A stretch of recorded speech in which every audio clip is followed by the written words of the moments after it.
Hello મિત્રો, ચલો છેલ્લા આપણે એસી જનરેટરની વાત કરી રહ્યા હતા. છેલ્લું લેક્ચર તમે જોયું હશે.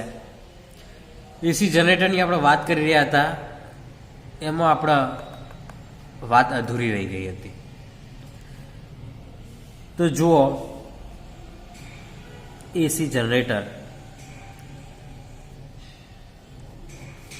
શું શું વાત કરી હતી એક વખત રિવિઝન કરી નાખીએ તો સારું રહેશે, કારણ કે ઘણો ટાઈમ થઈ ગયો છે એસી જનરેટર વાળા લેક્ચર ન બનાવવાનું. તો સિદ્ધાંત શું ભાઈ, જનરેટર શું કરે, કયા સિદ્ધાંત પર કામ કરે? તો યાંત્રિક ઉર્જાનું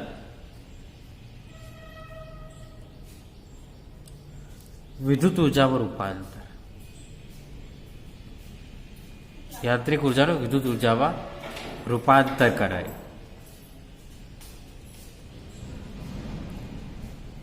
મતલબ યાંત્રિક એટલે આપણે કંઈક કામ કરીએ તો આપણી ઉર્જાનું વિદ્યુત ઉર્જામાં રૂપાંતર કરી નાખે. કોઈ યાંત્રિક કામ થાય, મતલબ યાંત્રિક એટલે મશીનનું ફરવું, યાંત્રિક કહી શકાય. આપણા દ્વારા થતું કાર્ય યાંત્રિક કહી શકાય. મિકેનિકલ, યાંત્રિકનો ઇંગ્લિશ અર્થ થાય મિકેનિકલ. તો યાંત્રિક ઉર્જાનો વિદ્યુત ઉર્જા, વિદ્યુત તો અત્યારે જરૂરિયાત ભાઈ, બહુ અતિશય જરૂરિયાત છે વિદ્યુતની, બરાબર. વિદ્યુતની શું અતિશય જરૂરિયાત છે અત્યારે, તો વિદ્યુત ઉર્જા આપણે બનાવી છે. તો એસી જનરેટર કેવું હોય, તો આકૃતિ દૂર રાખીએ, બરાબર. એક વાર યાદ કરી નાખીએ, રિવિઝન જ કરીએ, એટલે કોઈ એટલું ડીપમાં જવા જરૂર નહીં. ક્લાસ લેક્ચર તમે જોઈ લેજો, ભૂલી ગયા હોય તો. એક સામાન્ય આકૃતિ હું દોરી રાખું, બરોબર. સામાન્ય આકૃતિ ઝડપથી, બરોબર. કોઈ સારી આકૃતિ હું દોરતો નથી, બરોબર. પણ તમે એક્ઝામમાં સારી આકૃતિ દોરજો, એક્ઝામમાં સારી આકૃતિ દોરજો.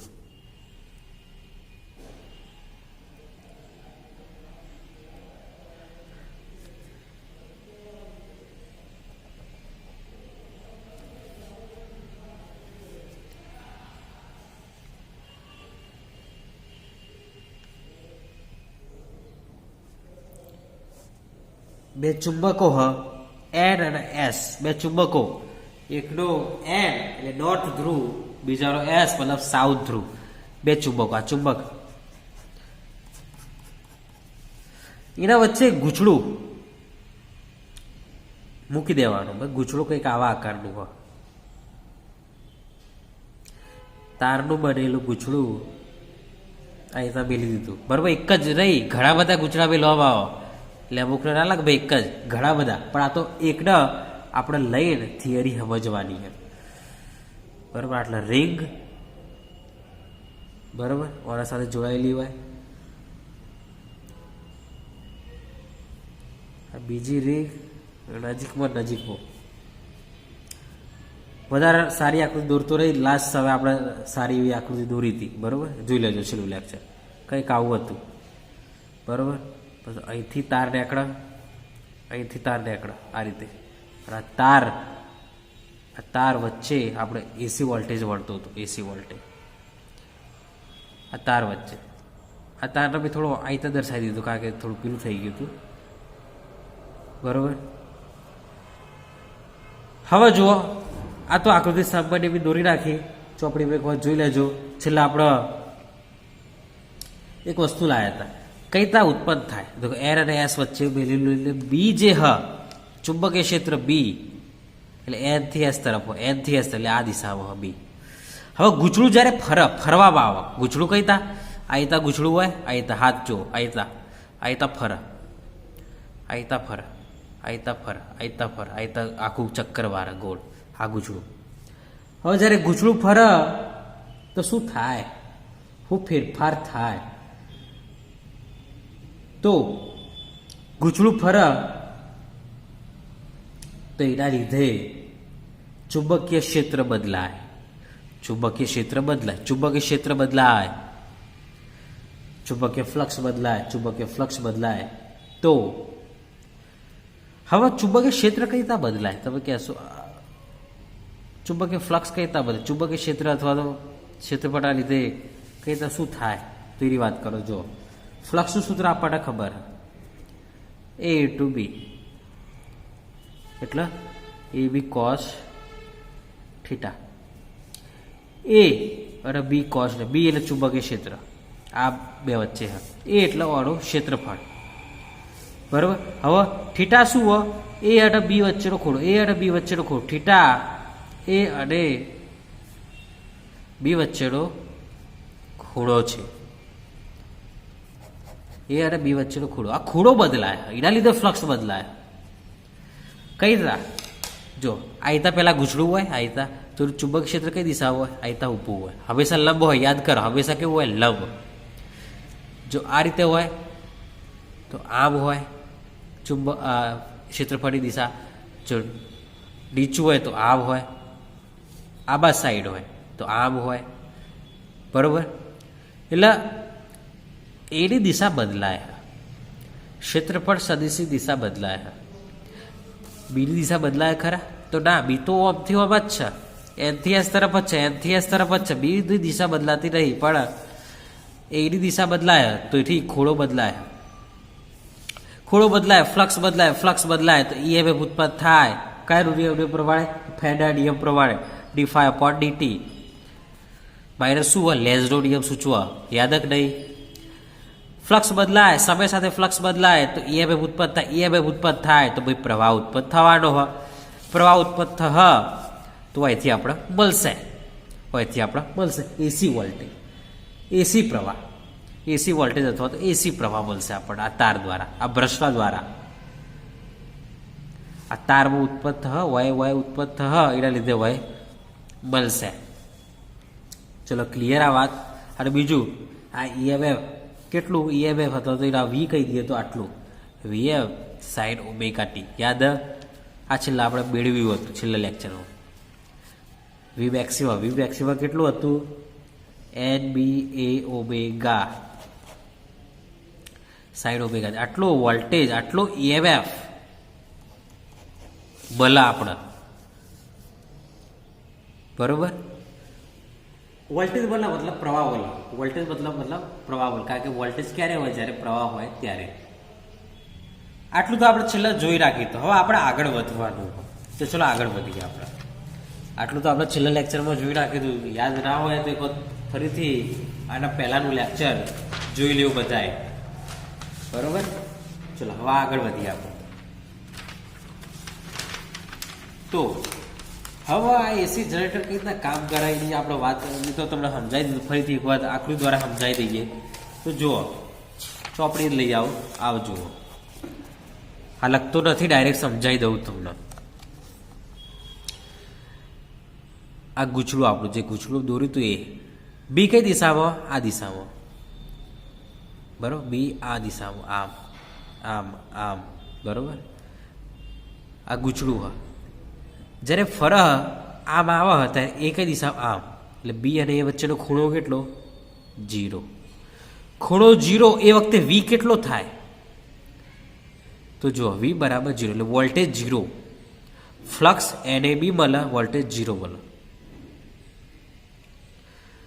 ખબર પડી કે નહીં? આ કઈ આવી ખબર પડી કે નહીં? ફરીથી હું તમને સમજાવી. પહેલાં તો આકૃતિ જોઈ નાખો. આ આકૃતિ, આ બીજી આકૃતિ, આ ત્રીજી આકૃતિ, આ ચોથી, આ પાંચમી, 5 આકૃતિઓ. ચલો દોરી નાખીએ, દોરી જ નાખીએ. ચલો પહેલી આકૃતિ દોરીએ. બી આ દિશામાં હ, એનથી એસ તરફ હ ભાઈ બી. ગૂંચળું કંઈક આવું હ.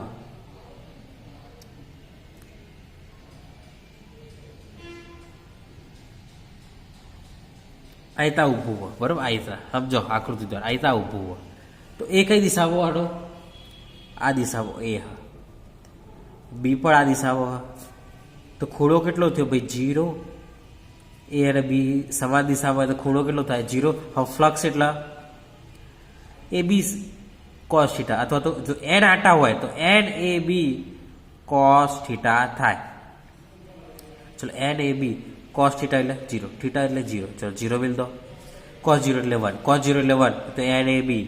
તો ફ્લક્સ આપણને કેટલું મળે? એન એ બી. ચલો ક્લિયર આ વસ્તુ. હવે વી કેટલો મળે? વી એનું આપણે હાલ શું ઓમેગા ટી એટલે આપણો થીટા, ઓમેગા ટી એટલે આપણો થીટા, ઓમેગા એટલે થીટા ભાગ્યા ટી. ઓમેગા એટલે કોણીય વેગ બરાબર કોણીય ખૂણો ભાગ્યા સમય. થીટા કરતા હોય તો ઓમેગા ટી થાય. બસ આ થીટા એટલે ચલો એટલે આ ખૂણો જ છે. ચલો મેલ દો વીએમ. તો ખૂણો શૂન્ય, ફ્લક્સ એને બી વી કેટલો થશે? 0 થશે. કઈ રીતના? સાઇન 0, સાઇન 0 એટલે 0 0 આખું પદ 0 થઈ ગયું. તો આ થઈ આપણી પહેલી સ્થિતિ કે જ્યારે ગૂંચળું ફરતું ફરતું ફરતું ઓમ થાય. ખબર પડી ગઈ? આની અંદર આ જે આકૃતિ આપણે દોરી હતી, આ આકૃતિ ઓમો ફરતું ફરતું ફરતું આની વચ્ચે ફરતું ફરતું ફરતું ઓમ થાય. હવે ઓમનો ઓમ તો રહેવાનું નહીં, ગૂંચળું સતત ફરવાનું. તો હવે ગૂંચળું ફરી નીચે જાય, ગૂંચળું ઓમથી ફરી નીચે જાય એટલે હવે એ કઈ નીચેની દિશામાં હશે. તો જો બીજી સ્થિતિ જુઓ. બી તો બદલાવે ને, બી તો આમ જ છે ભાઈ, બી તો આમ જ છે આ દિશામાં, એનથી એસ તરફ છે, એનથી એસ તરફ. હવે ગૂંચળું ફરતું ફરતું નીચે જ્યું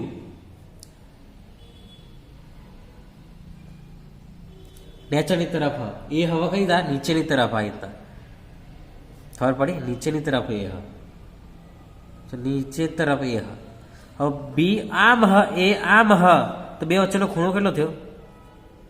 90. કેટલો થયો? 90 થયો કે નહીં? તો આપણે ખૂણો કેટલો આ સ્થિતિમાં? π/2. π/2. તો ચલો ફ્લક્સ શોધો. ફ્લક્સનું સૂત્ર NAB cos theta, NAB cos theta, NAB cos theta, cos theta ની જગ્યાએ π/2, cos π/2, cos નહીં હોય એટલે 0, એટલે ફ્લક્સ 0 મળે મને. ફ્લક્સ કેટલો મળે? 0. ચલો મળી ગયો ફ્લક્સ 0. જ્યારે ખૂણો π/2 હોય ત્યારે ફ્લક્સ 0 મળે. વી કેટલો મળે? ચલો વી કેટલો મળે? વી એટલે Vm sin omega T, Vm sin omega T એટલે થીટા એટલે π/2. ચલો π/2 મળે. sin π/2 એટલે 1. તો વી બરાબર કેટલો મળે? વી મેક્સિમમ. અને વી મેક્સિમમ એટલે કેટલો? NAB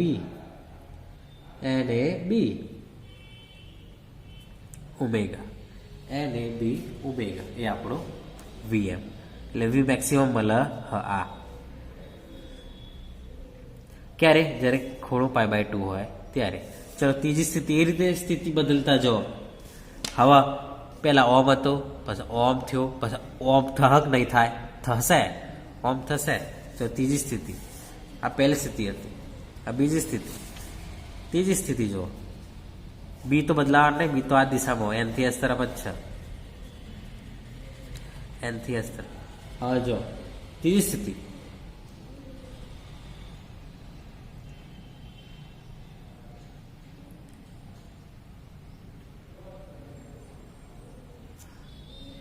ત્રીજી સ્થિતિ ઓમો એ આ દિશામાં, એ આ દિશામાં, બી ઓમ દિશા. બંને એકબીજાને વિરુદ્ધ, બંને એકબીજાનું. એ આ દિશામાં હ, એ બી આ દિશામાં, બંને એકબીજાને વિરુદ્ધ હ. એટલે ખૂણો કેટલો થયો? 3π/2. સોરી, એકબીજા વિરુદ્ધ એટલે પાઈ એટલે કે 180 થયો. એકબીજા વિરુદ્ધ આવામાં ખૂણો પાઈ થશે તો ફ્લક્સ કેટલું થાય? ફ્લક્સ એટલે NAB cos. હવે આખું સૂત્ર નહીં લખે. NAB cos π, NAB cos π, NAB cos π. આ ફ્લક્સ અને આ ખૂણો બે એક વસ્તુ ના સમજતા. cos π એટલે -1, તો -NAB થશે ફ્લક્સ. ચલો હવે વી કેટલો થયો? વી એટલે Vm sin omega T, sin omega T એટલે પાઈ, sin પાઈ એટલે 0, sin પાઈ એટલે વી કેટલો મળશે? મને 0 મળશે. ફ્લક્સ કેટલો મળશે? આટલું. ખૂણો કેટલો હતો? 180 હતો ત્યારે. ખબર પડી ગયા સ્થિતિ. એ રીતે ચોથી સ્થિતિ. હવા પહેલા આમ હતું બરોબર, પછી ઓમ થયું, પછી શું થા? ઓમથી પાછું સીધું થઈ જાય. ખબર પડી કે નહીં? પહેલા આમ હતું, આમ થયું, ઓમ થયું, હવે પાછું ફરી સીધું એટલે ઉપર આવી જાય. ચોથી સ્થિતિ કંઈક આવી થાય. બી તો આમ જ છે, એનથી એસ. હવે પાછું પેલું થઈ ગયું, હવે ઉપરની તરફ હોય અને બી તો આમ ખૂણો કેટલો આમ તો π/2 લખાય પણ આપણે લખશું 3π/2 કારણ કે π/2 આપણે આમાં લખી કાઢ્યું હતું 3π/2 π/2 ચરણની યાદ રાખવાનું 3π/2 ખૂણો 3π/2 થયો. ચલો ફ્લક્સ કેટલો ફ્લક્સ એટલે NAB cos π cos θ એટલે 3π/2 કેટલો થાય 0 ભાઈ 3π/2 ની કિંમત કેટલી છે cos 0 એટલે ફ્લક્સ 0. ચલો v એટલે Vm sin ωt એટલે 3π/2 એટલે ખૂણો આપણો sin એટલે 1 થાય તો v બરાબર Vm કેટલો તમને ખબર જ છે NAB ઓમેગા ચલો થઈ ગયું આ. ચલો હવે ત્રીજી સ્થિતિ જોઈ લઈએ આપણે. આ ત્રીજી સ્થિતિ કહો છેલ્લી સ્થિતિ જોઈ લઈએ. 4 સ્થિતિઓ જોઈ. છેલ્લી સ્થિતિ હવા પહેલા ઓમ હતો ઓમ થયો સીધો થયો પાછો પોતાની મૂળ સ્થિતિમાં આવી જાય. મૂળ સ્થિતિમાં આવશે તમને ખબર જ છે જેટલું હા એટલે ટૂંકમાં એક આખું ચક્ર પૂરું કરી નાખ્યું. આ 5મી સ્થિતિ પાછું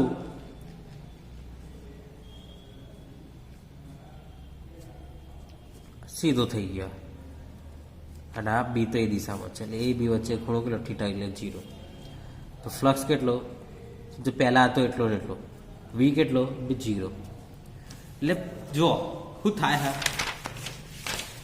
પહેલા વોલ્ટેજ નહીં મળતો બીજા વોલ્ટેજ મળે મહત્તમ ત્રીજામાં નહીં મળતો ચોથામાં મળે પાંચમાં નહીં મળતો બરોબર એટલે મળે એવું થાય બરોબર મળે ના મળે અને વોલ્ટેજ મળે એ દરમિયાન પ્રવાહ મળે વોલ્ટેજ મળે એ દરમિયાન પ્રવાહ મળે છે. ચલો હવે જોઈએ આનો આલેખ દોરી નાખીએ. પહેલા તો ફ્લક્સ અને ખૂણાનો આલેખ. ફ્લક્સ વિરુદ્ધ ખૂણો થીટા અથવા તો ઓમેગા ટી નો આલેખ. ખૂણા સાથે ફ્લક્સ કઈ રીતના બદલાય તો આ જુઓ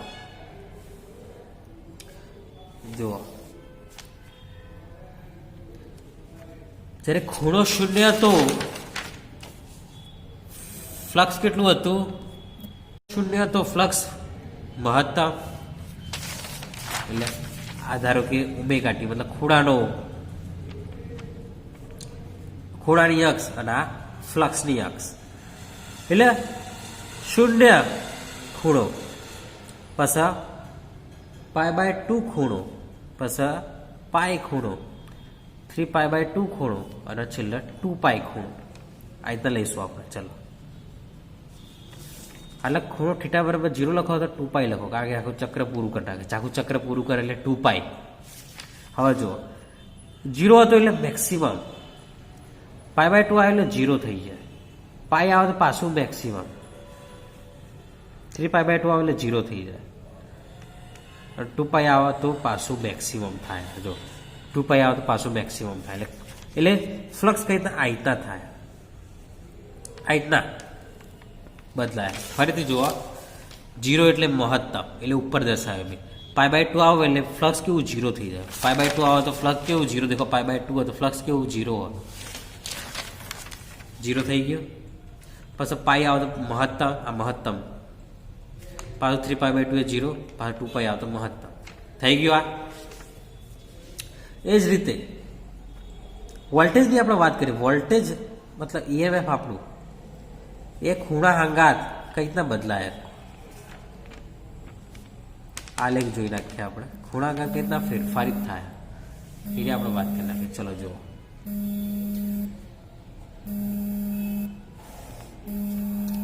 ખૂણો બધો દર્શાવી દઈએ 0 π/2 પાઈ 3π/2 અને 2π. હવે જો ખૂણો 0 હતો એ વખતે વોલ્ટેજ કેટલો 0 જ હતો ભાઈ. π/2 એ મહત્તમ થાય પાઈ એ પાછું 0